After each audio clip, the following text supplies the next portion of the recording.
Our society is filled with evil cliques, evil men everywhere. People are only interested in their pockets. And so this prevents them from saying the truth or standing by the truth. The society is crumbling. Things are not going on well. The society is not progressing. But people see these things go wrong, but find it difficult to say the truth or find it difficult to call a spade a spade. Maybe because of the fear of the consequence of saying the truth, or maybe because saying the truth might prevent them from enjoying what they want to enjoy. But the readings of today invite us to reflect on what might happen when one tries to draw advantage, financial advantage from what he does, or from his work, or from preaching the word of God. And so, dear friends, now in the first reading from the book of Prophet Amos, chapter 7, verse 12 to 15, here we find the story of Amos.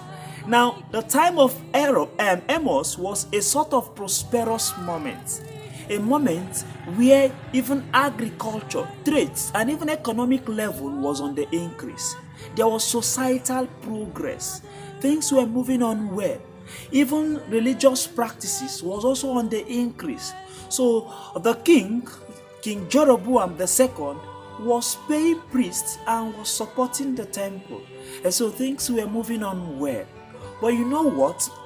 Things were moving on well at the expense of the poor. The rich were extorting the poor. The rich were falsifying their accounts.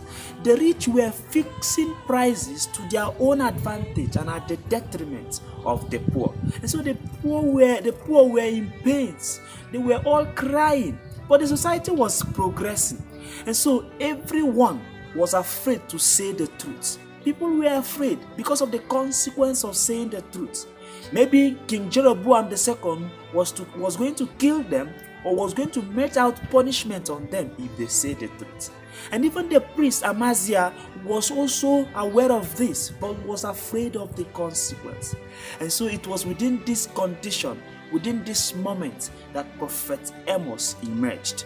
Now Amos came up, seeing all this, observing all this, and refused to keep quiet. So Amos now publicly denounced this social injustice, and so tries to call a spade a spade. Amos was on the truth and tries to say the truth, but Amos tried to tell the king and all those who were in charge, avoid extorting the poor, stop oppressing these poor people. Stop making these poor people look as if they don't progress. And then you go out, you marry, because your pockets are every day being filled and these poor people are suffering. But then you still say the society is progressing. And so Amos publicly tries to denounce these social injustices. But you know what? The priests, Amaziah, haven't noticed this and also haven't known the consequence of the action of Amos. Tries to denounce Amos to go away and go back to where you came from. But Amos replied, I am not from the lineage of prophets. I am only a dresser of sycamore. I am a headsman, but I do my own job. It does not prevent me from saying the truth. What the rich do to the poor in the society is bad. And so he called this spade a spade. And so this was the action of Amos that tries to change the societal idea or how the society was built, so that if the society was to progress, let it progress in the normal way. Now, we find people in our society who see the truth, who say that the truth will bring about a change, but try to cover it, maybe because of the consequence of saying the truth. But now, in the gospel reading, Christ tries to give us the how of evangelization, the best way to evangelize without being committed. And so, in Mark chapter 6, Christ he called his apostles, all of them, no one was exempted. He called all of them and sent all of them to go on the lookout for the people. And so go out to proclaim the good news. Enter houses, to give them Christ, bring Christ to them. But he gave them instructions. He said, do not carry any material with you. Do not carry no haversack.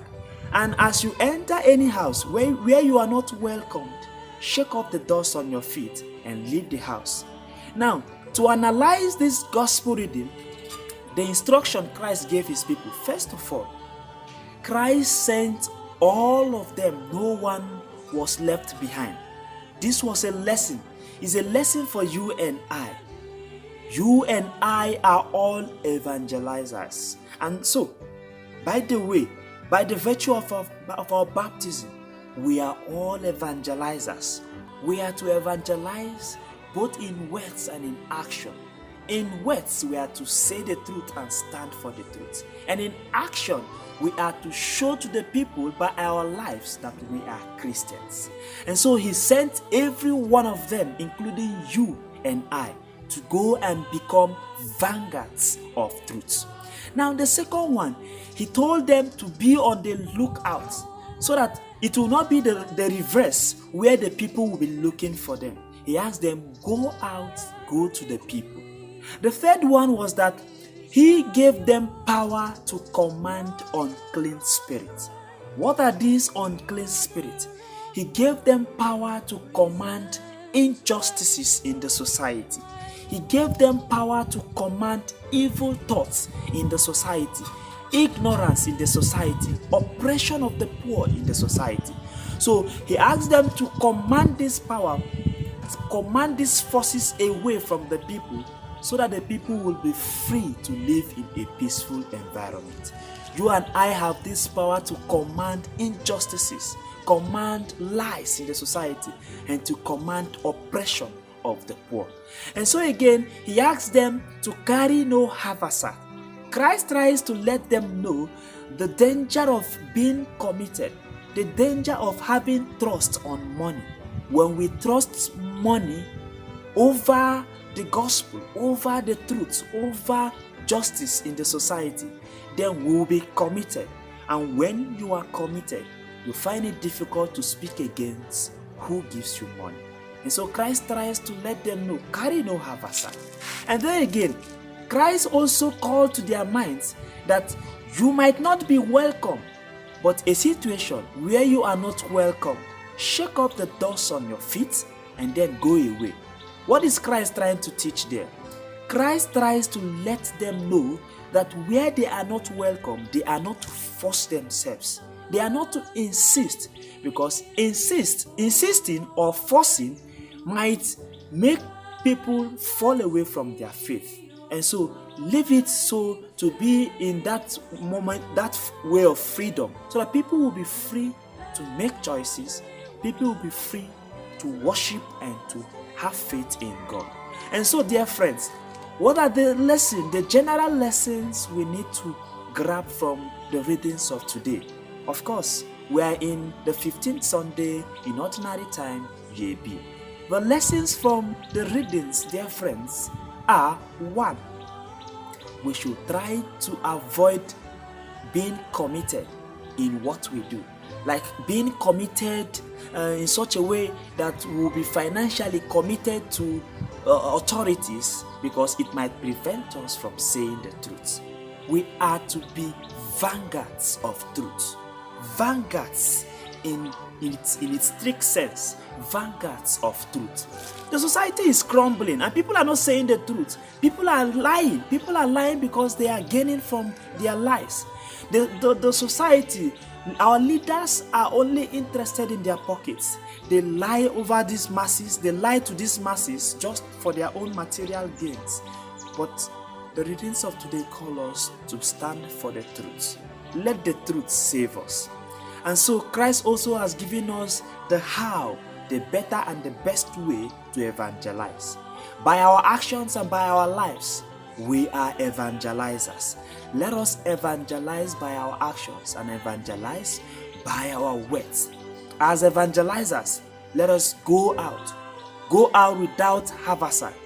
Go out and look out for the people, and then go out and evangelize. May the good Lord bless his words now.